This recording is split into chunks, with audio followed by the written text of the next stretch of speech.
Ayos to mga biyahero. Kung last episode, kinike natin, actually kinime natin, yung legendary Mount Kinabalu.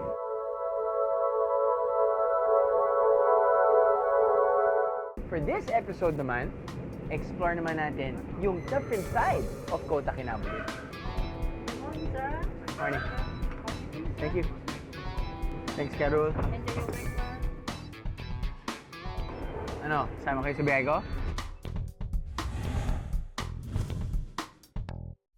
From Manila, 2 oras lang ang flight papuntang Kota Kinabalu, Malaysia na may layong 1,000 kilometers.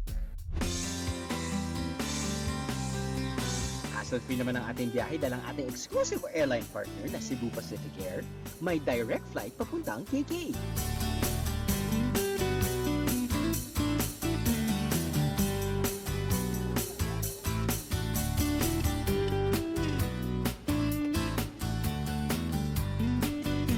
Bago tumulak papunta sa isang out-of-the-country destination, mainam na baunin ang mga useful tips na to mga biyahero.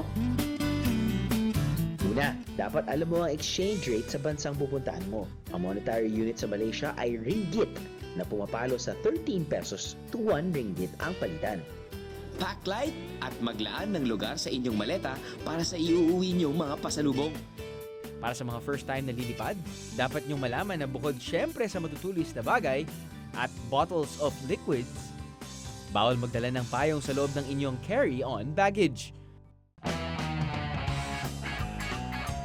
Ngayon naman, day 3 na ng ating Kota Kinabalu adventure. And what better way to start the day than with our Biyahero Run? Sa ating pagtakbo, maraming mapapasyalan na madadaanan na may tuturing na mga Saba landmark. Free admission ang mga to mga biyahero. Una na rito, ang Putotsa Temple. O kaya naman, dito sa pinaka-grande nilang mosque, ang KK City Mosque. Imposible mo ring mamesa ang strukturang ito na mukhang glass cylinder at may taas na abot sa 30 palapag. And finally, you can end your run sa isang mataas na lugar kung saan kitang-kita ang buong syudad. Kung trip nyo, pwede rin kayong magkape at kumain dito. O ano, sulit biyaheran, di ba?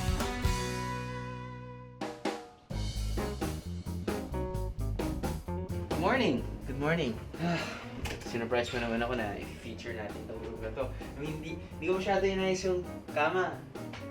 Hindi ko masyado inayos yung gamit ko. Well, it's the morning after. This chair, med na TV dito, touchscreen. Or, panoorin mo ang kaibigan mo or asawa mo na nag-shower dahil kita-kita dito yung banyo. But I'm not kinky like that. Because I'm alone. Wala rin akong mapapanood. It's a big plus kapag ang hotel room mo may weighing scale. Kasi bakasyon eh. Araw-araw dapat mag-weighing scale ka. Ang dami mo kasing kinakain, for sure. CR, really, really nice too. Time for another day of fun and games here in Kota Kinabalu. So, kapag naka-check-in kayo sa Horizon Hotel, of course may free buffet yan eh, during breakfast. Pero, kapag araw-araw kayo, sabihin natin 5 days kayo naka-check-in dito, I'm sure araw-araw nyo kakainin yung same set of breakfast. Pero pag Sunday, pwede kayong lumabas sa hotel, maglakad lang a couple of meters, at pwede kayong kumain ng breakfast sa Gaya Street. So ito yung kanilang Sunday market na I believe maraming locals ang pupunta, hindi lang mga turista. Alam mo yung kakaiba dito sa Sunday market na to? Nag-open sila ng 5:30 in the morning, nagko-close sila ng mga around 1 in the afternoon.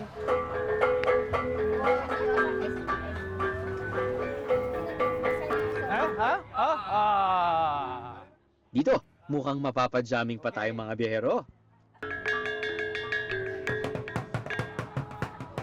Perfect harmony! Thank you so much. Yeah, sure.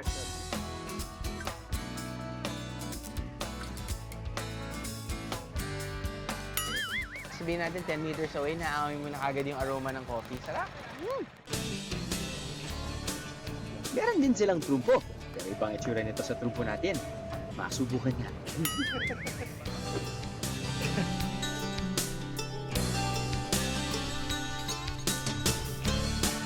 At Dahil masakit pa rin ang aming katawan dahil sa pag-akyat sa summit ng Mount Kinabalu, interesado ako sa mga kakaiba nilang pangmasahe. Oh, ninja, no? Ah, oh. Yes. Okay. See, Sunday market, makakakuha pa ng free massage. Kahit ilang segundo lang. Good job! This one? Yeah, sweet and sour. Sweet and sour? Yeah.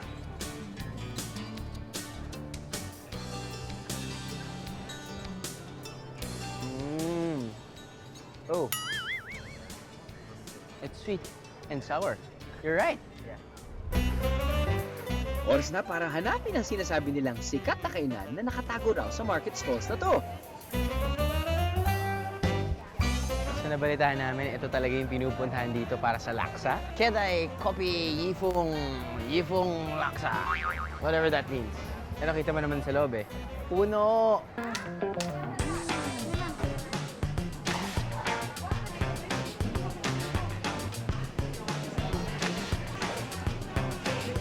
Hi!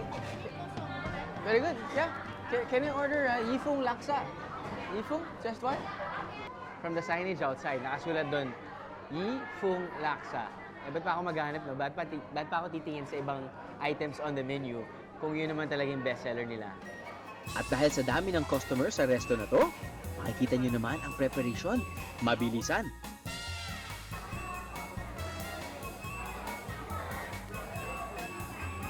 Thank you. Thank you. Kung matinding gera to, kailangan ng maraming tissue. So, chopsticks on my right, soup spoon on my left. Oo nga. I think might be the best laksa I've ever tasted in my life. Alam mo yung paghigop mo, matitikman mo yung asim. Tapos nun, sa dulo, mararamdaman mo yung anghang. Ito, paghigop mo, malalasahan mo na yung coconut milk. Tapos nun, yung anghang, very mild lang eh, pero nagsispread ng konti ng pak, pak, pak, pak, pak, pak, pak, pak. Hindi nga tayo nagkamali mga biyahero. Gaano man kasarap ang nakahain sa buffet breakfast hotel, sobrang sulit pa rin talagang maghanap ng mga kakaibang pagkain kapag nagpupunta tayo sa ibang lugar. At ang breakfast na to, 5 ringgit o 65 pesos lang kada isang bawal. Saan ka pa? Yung sikreto talaga ng mga soup-based food talaga eh. Duh. Kung ano nilalagay nila dun sa soup nila. Sure, century-old broth. Doon nila nakukuha yung flavor nila. Of course, exaggerated yun, but special soup, man. Special soup! Diretso na tayo sa ating first activity for day 3 in KK.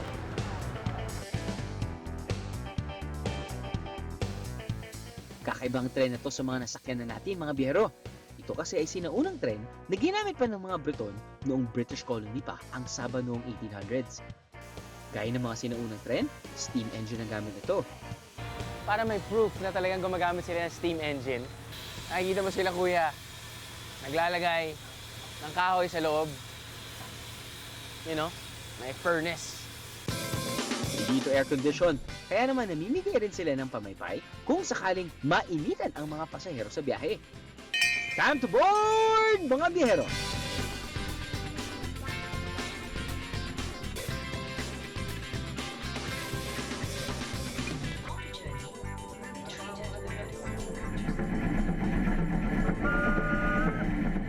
So, nakasakay tayo ngayon sa tinatawag nilang North Borneo Railway. Parang babalik ka sa past dahil nakasakay tayo sa steam engine na mid-1900s na train. Actually, it's a colonial train ng mga British nung sinakop nila to noong mga mid-1800s. They serve breakfast, mga Danish rolls, coffee, butter, jam. At mamaya, after a few stops, magsaserve din sila ng lunch. Bottomless yung coffee nila dito eh. Favorite ko talaga yung coffee nila. Hindi siya dark. Light siya, light. At habang nagre-relax at kumakain, kapansin-pansin ang mga sabahan na may nakahandang ngiti at kaway sa mga pasahero ng dumadaang tren. So, the whole trip is around 3 to 4 hours. Meron tayong mga stops. Pwede tayong bumaba sa train.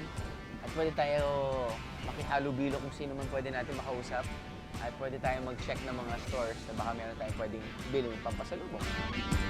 So, ito ang passport na binibigay sa inyo. Wala naman talaga nilalagay silang pangalan. Pero, may option silang tatakan yung passport mo para ma-feel mo na parang babalik ka talaga sa unang panahon dahil ito rin ginagawa nila dati. Stig!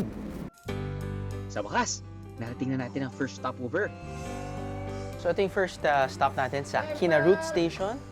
Magkakaroon lang tayo ng 20-minute layover. Mga turista, pwedeng umikot-ikot. Pwede silang mag-i-check yung mga different stores.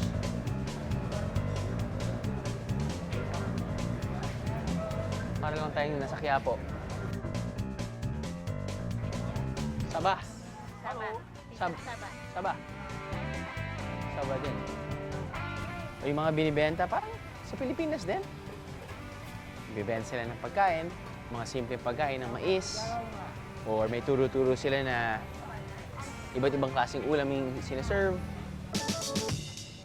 Time to ride the train again para sa pagpapatuloy ng ating tour. 250 kilometers to go!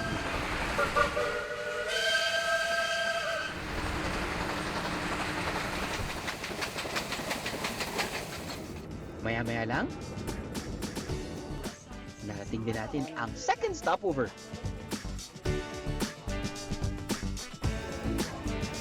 So ito yung pinakadulo ng journey natin.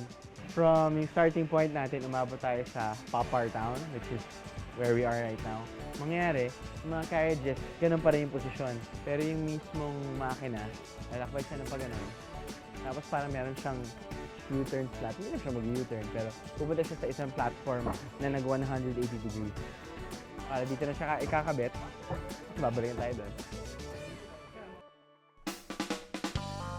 Pwedeng mag-ikot-ikot sa Papar Town habang inaayos pa ang posisyon ng tren at hindi pa naihahanda ang pananghalian. Lunch is served. Tama-tama, 12 o'clock na, lunchtime. So, meron siyang mixed veggies with shrimp. Meron kang rice biryani. Meron kang mackerel na fried. Meron kang different fruits. Do that.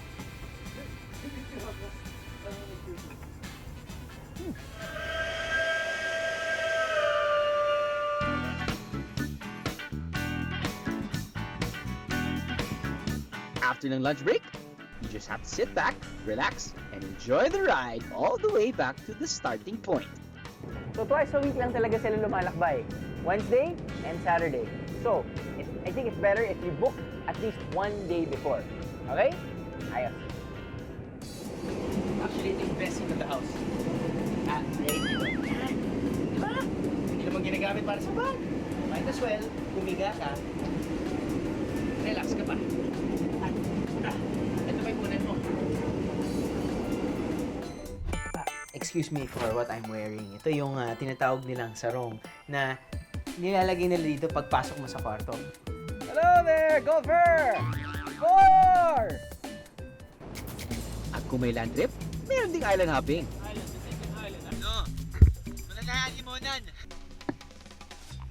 Pag tatawagin mo yung mga unggoy katulad nito, kailangan mo lang hawakan mo yung ilong mo at gumanon. Ano kaya itong klase ng unggoy na hinahanap namin? Ano? Sama ka sa biyahe ko? Ano? Sama ka sa biyahe ko? Matapos ang ating North Borneo train experience, sa dagat naman tayo ng Kota Kinabalu maglalakbay. Actually, hindi ko alam kung saan sila pupunta. Sumusunod lang ako. Mukhang masaya eh. Dito sa Tunku Abdul Rahman National Park, magsisimula ang ating island hopping adventure. Halos 5,000 hectares ang laki nito at may 5 isla kung saan pwede kang sumubok ng iba't ibang water activities.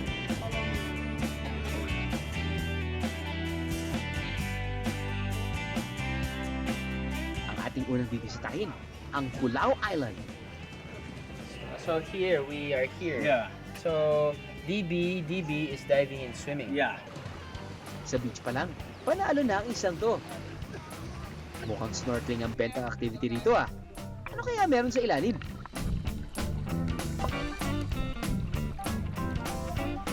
No, mananahan limonan.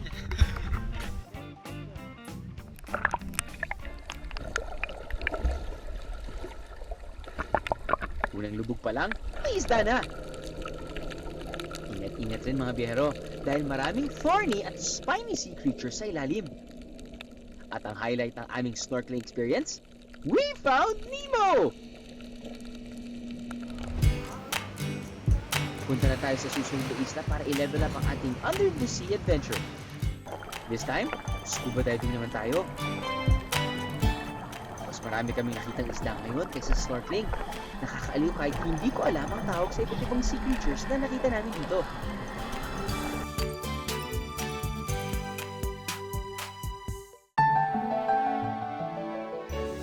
Pero ang nagpasaya ng todo sa aming scuba adventure ay ang pagbisita ng isang pawikan.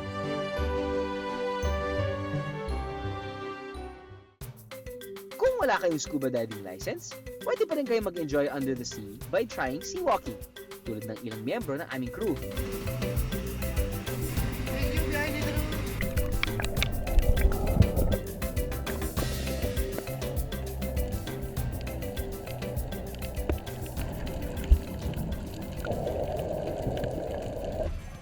Matapos na nakakapagod na underwater activities, may kanya-kanyang lamesa ang mga grupo na bisita. At ready to serve na ang buffet by the beach. Ang hindi mawawala na dish sa buffet kahit saan dito sa Kota Kinabalu. Fried bihon. Mixed veggies. Toge, bago to. Bago to, chong. Sure, thank you. And the best dito, napakaganda ng view habang kumakain. So ngayon, dadak lang tayo. Andiyan na yung hotel. Just a couple of hours. Dinner na tayo. You love my job.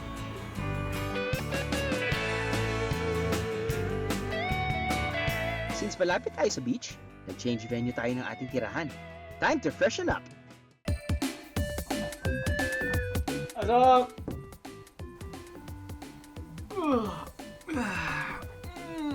Sir, oras na. Na. Ha? Hindi, pare. Nagpa-plancha ako. Ay! Panero! Ayos lang. Alam mo, ito yung gusto ko sa mga matataas na, na level na hotel.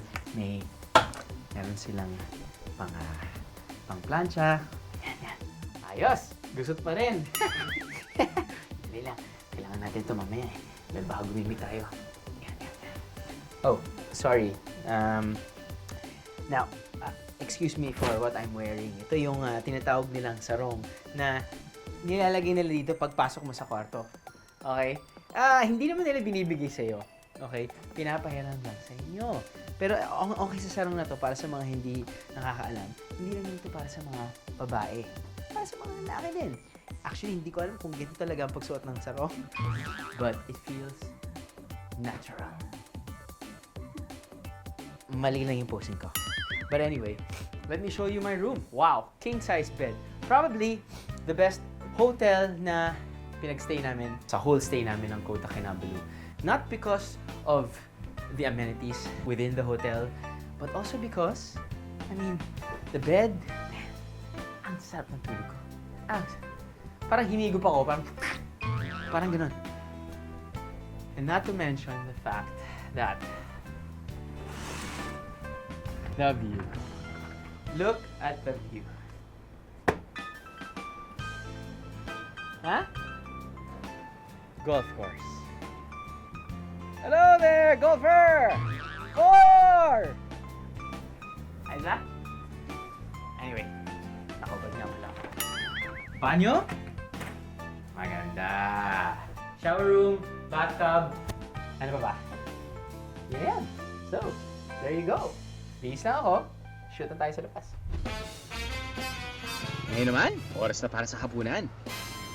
My name is Jojo. I'm from Philippines. Nandito ako sa Sabah. Nagtrabaho ako sa Lucy Kitchen. Yung masarap, watanho, beer chicken, at saka basmati rice. O mga kababayan, pumunta kayo dito sa Kota Kinabalu.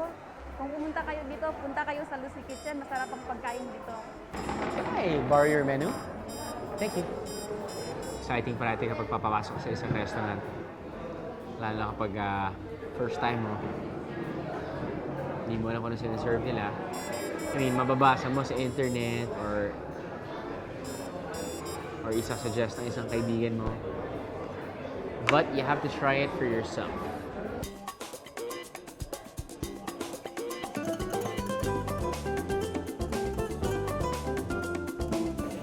For dessert, subukan ko nga itong mango pancake. Pero para maging mas sulit ang dining experience ko, I find it best to ask the locals kung ano talaga ang the best na pagkain dito. Hi, good evening. We're from the Philippines. Okay. We're featuring Kota Kinabalu. Okay. And this is our first time to feature this restaurant.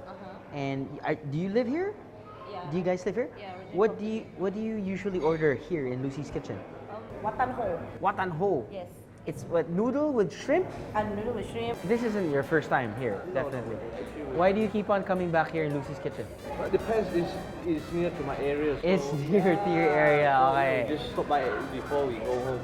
If there's one item on the menu, what do you order? Well, normally I'll order lamb chop.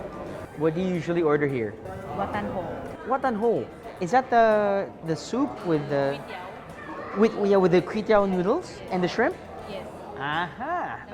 So, ito yung in-order ko dahil sinabi ng waitress na ito ang kanilang bestseller. Their grilled chicken with rice and sambal sauce. But, after much deliberation, after much needed communication with the locals, marami silang sinabi, pero ang nag 2 points ay ito. So, ito yung in-order ko. Feeling ko, unahin ko muna to. Ang tanong parati, ano ang ginamit nila na pang-marinate? Okay. Wala silang masasabi sa chicken inasal natin. Period. Next. Basta't pag noodle soup. Chopsticks on my right. Soup spoon on my left. So, ito yung gusto ko, yung choktiao, kotiao, whatever it is. Itong klaseng noodles na to. I'm a noodle kind of guy, by the way. Thick soup na hinaluan ng raw egg at may shrimp. Yun. Ito dapat yung in-order natin. Ito dapat yung in-order natin. Parang consistency niya yung soup, yung appetizer, soup, yung crab na may egg na may corn sa mga Chinese restaurants, yun yung usually sinaserve nila. Parang yun yung consistency, pati yun din yung aftertaste ng liquid na to. But the thing is, ang sarap ng texture ng noodle nila, dude.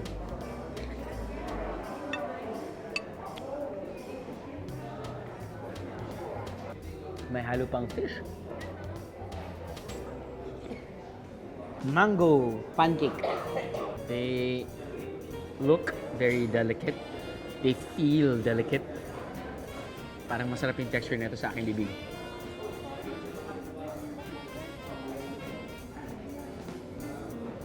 Ladies and gentlemen, they've discovered Brazo de Mercedes na may mango sa loob. Oh look, wala nang mango.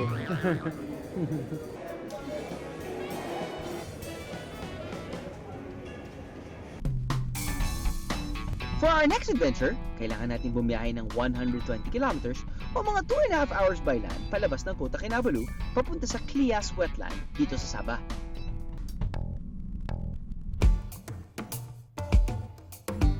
Sa tour na to, makakakita raw kami ng isang klase ng unggoy na sa wetlands lang na makikita.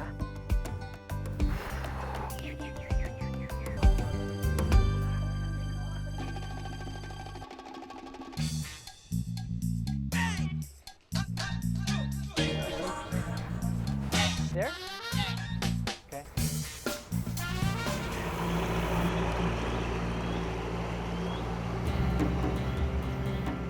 So kaya tayo pumunta sa river nito.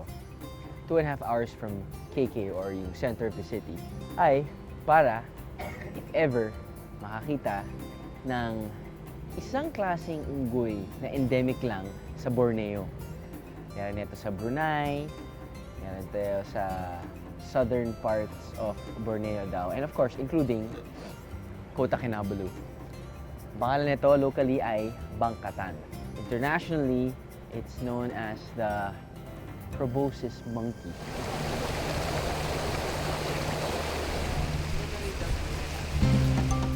So I mean, hindi naman ako tiga dito at hindi ko naman talaga specialty yung mga gantong hayop, no?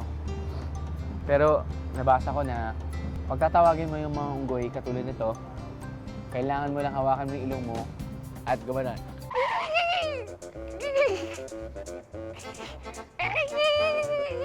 Tapos tatawa yung mga kaibigan mo. Doon! Wow! Doon lalabas yung unggoy.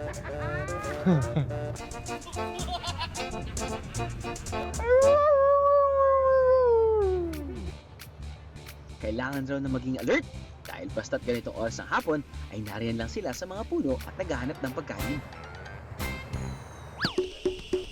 Bago makapagpatuloy, kailangan mo nang dumaan sa Sabah Forestry Office dito sa wetlands para kumuha ng permit at magbayad ng ticket.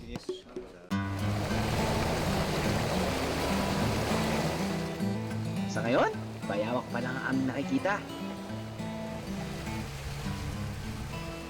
Okay, this is the first time after siguro mga what, 30 minutes? Wala pang 30 minutes. Meron na tayong kagad proboscis monkey sighting. Smaller than expected. And then the small one? Baka yun yung anak, I'm guessing, but I have no idea. That's a baby bangkatan? Yeah, baby Bangkatan. Yeah, it's about 5 years or 6 years. 5, 6 years. Yeah. And then the adult is how big? It's about Like you? yeah, 35 kilo. Really? Yeah, 35 kilo. Okay. Yeah. So that is the adult. Yeah. Oh, there, Yeah. there. You can see the difference of the nose. See, they always eat the leaf from the mangrove leaves. Right. Yeah. Not the fruits. They can eat fruits. They can't eat fruits. Yeah, they So can't so they can't eat bananas, you said? No. They will die. They will die. Yeah. Uh-huh. No sweet. Only a leaf. Only leaf. Yeah. There's two type of leaves. Okay. Mangrove leaves and kerangas. Karangas. Yes. Okay mga bihar, nakikita ko yung side view ng unggoy. Tapos nun, makikita mo talaga yung ilong nila eh. Kakaiba yung ilong nila talaga medyo parang, paano ba to? Ano bang itsura ng ilong nila?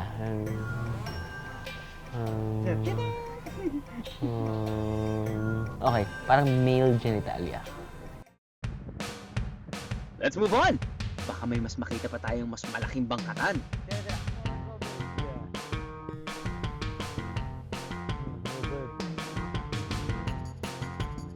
Ayun, no, kitang-kita na natin dito. See the leg. Palaki ng palaki yung size ng Very smart, nakikita natin unggoy. Yeah. This male monkey always sitting relaxed Relax. after food, waiting for the female come back.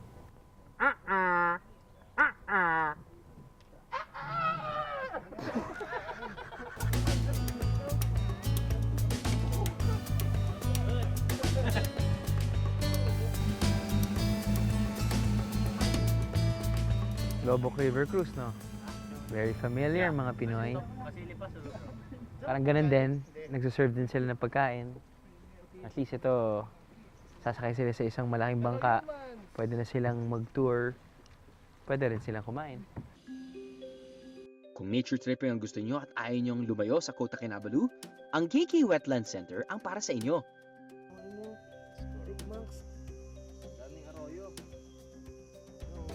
Ihamak na mas mura at mas malapit ito kaysa sa Clias Adventure. Dito, marami na rin makikitang iba't ibang klase ng ibon, squirrel at kung ano pang hayop.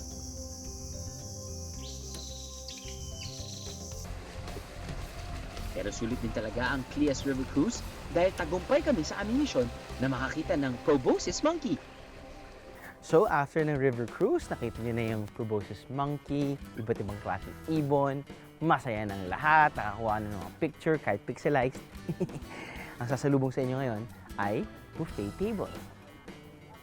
So, dapat kasama sa inyong river cruise tour ang buffet. Free buffet. Fried noodle, chicken curry, beef with soy sauce, sweet and sour fish, itlog, mixed veggies. Uy! Meron silang sitaw na may pampanggi. Sitaw pati, kalabasa. Japanese cucumber, and pickled veggies. Fruits! Some more noodles.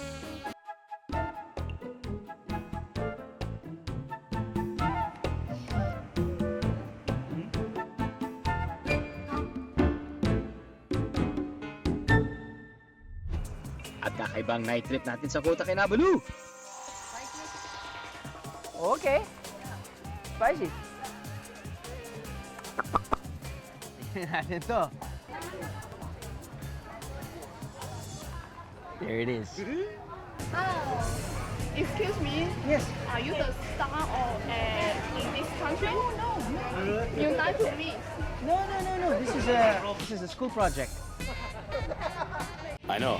Sama ka sa biyahe ko? Ano? Sama ka sa biyahe ko? Gabi na nang makabalik kami sa Kota Kinabalu. Pero sabi nga, the night is still young! So why don't we do a night tour? Game? Game. Medyo mabigat na rin yung ginawa natin dito sa Kota Kinabalu. Ikat tayo ng bundok, ikat tayo sa ibang klaseng islands. Gabi na eh. Dapat pagod ka na. Well, actually, pagod na ako. Pero parang usually, di ba, pag nagta-travel ka, okay lang kahit mapuyat ka dahil minamaximize mo talaga yung trip mo. So, yun yung gagawin natin yung gabi.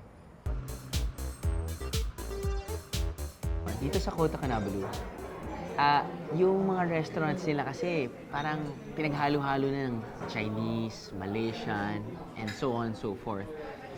So, pinili ko yung mga paborito ko, like mga pwede kong lutuin sa bahay. Chop suey! Sweet and sour fish fillet. Fried calamares. Chicken curry. Hindi, pero syempre naman, dito tayo sa Kota Kinabalu, kailangan each and every time papasok ka sa bagong restaurant, tinatanong mo kung ano yung specialty nila. Actually, better yet, tatanungin mo kung anong kinakain ng may-ari. At nag-order ako ng Assam fish. Hindi ko na pina-explain kung ano yung Assam fish. But from the looks of it, parang maanghang siya. Meron siyang okra na hindi ko kinakain. Baka nagkamali ako ng pag-order. Pero bahala na. Amoy pa lang niya, alam mo nang maanghang. Alam mo yun?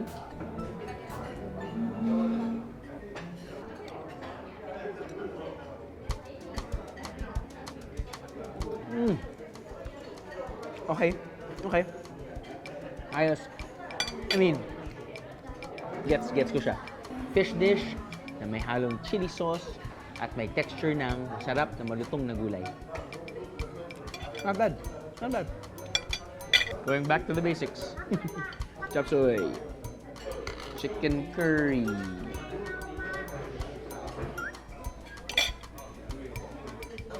Chicken curry sa kanin. Alam mo nakakatawa? Sabi ko, di ba, usually ito yung in-order ko. So, alam ko yung panlasa. Chicken curry. Sweet and sour fish fillet. Calamares. Nagulat din ako, Chong. Sabi ko, hello, pare-pareho lang naman siguro yung deep fried, di ba? Calamares. Ano yung hinalo nila sa oil? Yung pagka-deep fry, but yung timpla nito. Beer, please, beer.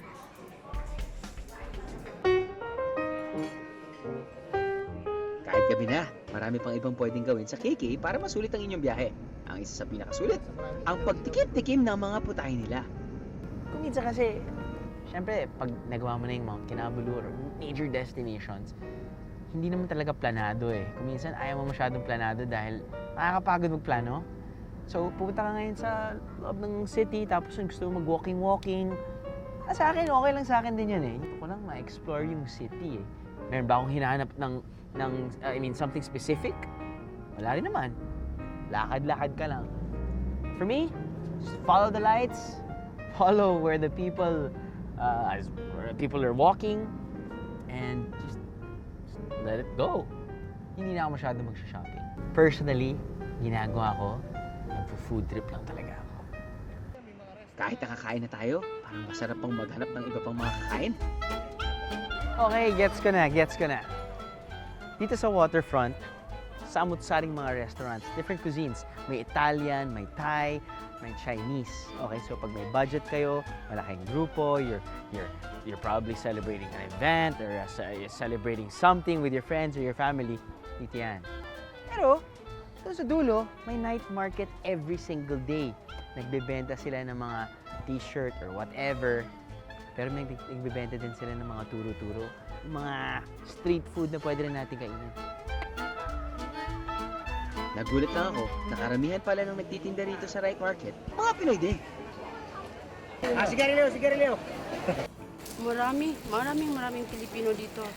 Yung karamihan, mga nagtrabaho dito, karamihan. Yung karamihan naman hindi, namamasya lang sila dito, i-try nila yung mga pagkain dito.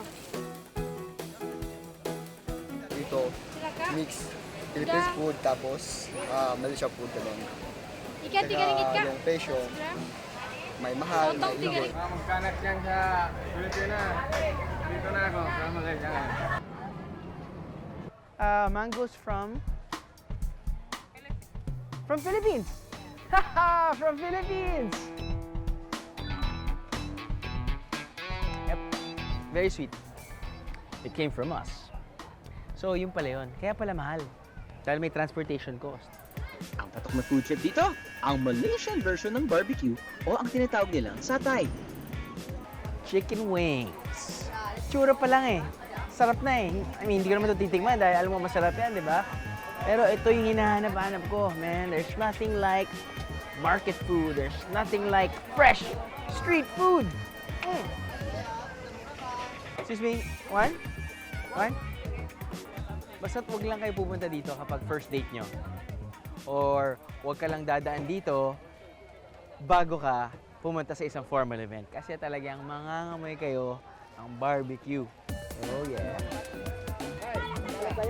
Nadali nila itong ito yung niluluto nila araw-araw. Siguro naman na perfect na nila, which they did. Sarap to the... Hindi pala, bawal. Sarap to the buto. Pwede yan. Bago matapos ang gabi, may isang bagay na todong magpapasaya sa akin dito sa KK. Excuse me. Different coconut.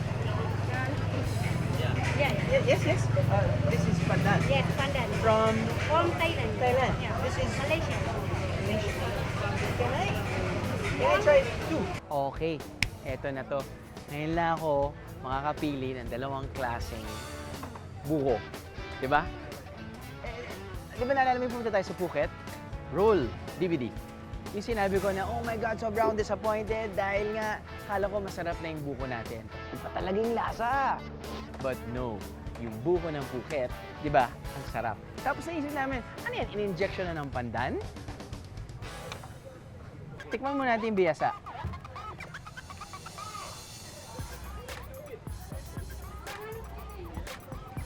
Parang sa atin.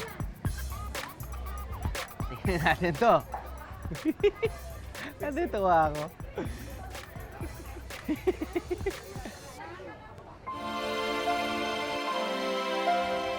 There it is.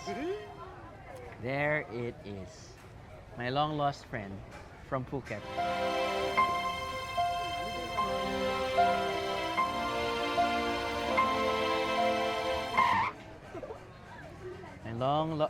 Oh, yes. Hi. Hello. Excuse me, Yes. are you the star or in this country? No. You lie to me. No. This is a school project.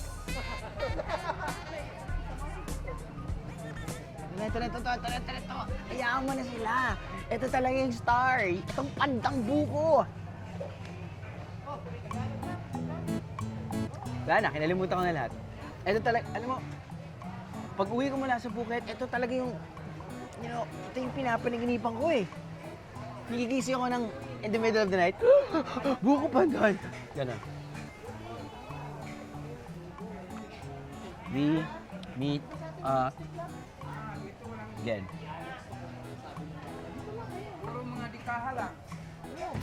Alam ko baba ko, but I like my buko pandan. Ano? Sama ka sa biyahe ko? Ano? Sama ka sa biyahe ko?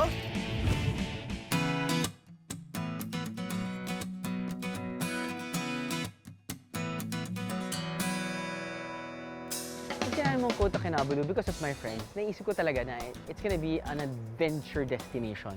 I guess nagulat lang ako na magkakaroon ng malaking impact ang ginawa ko sa Kota Kinabalu sa buhay ko. You know, I never knew na wow, like what? Ganon. The reason why people come or fly to Kota Kinabalu is for them to hike that mountain. Now, if you're not gonna go and climb the mountain, what? It's not gonna be hard to look for sumptuous and good dishes para sa mga turista. Locals are very, very sincere when they are being friendly sa mga turista. Kahit magkaiba yung balat natin, walang problema. Para sa akin, yung Kota Kinabalu, thinking about it, dude, it's just 2 hours away from Metro Manila. That's a big plus. Okay? They've got beaches. We've got beaches also. Yeah, they've got scuba diving. We've got scuba diving also. Yeah, they've got Mount Kinabalu. You know what? We don't have Mount Kinabalu. Okay? We don't have Mount Kinabalu. Big plus. Huge plus.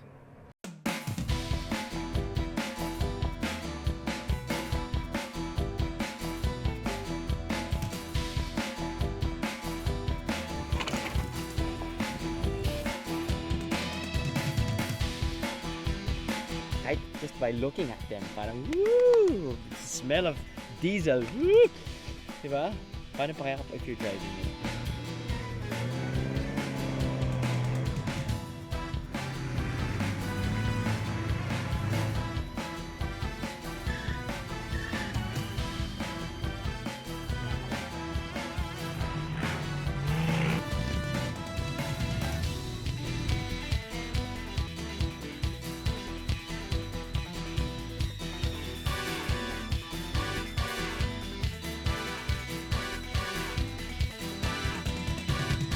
Solid, medyo nagutom ako dito sa ating pagtataybo. Buti na lang, sa dulo ng boulevard dito sa Dipolog, meron tayong makakainan.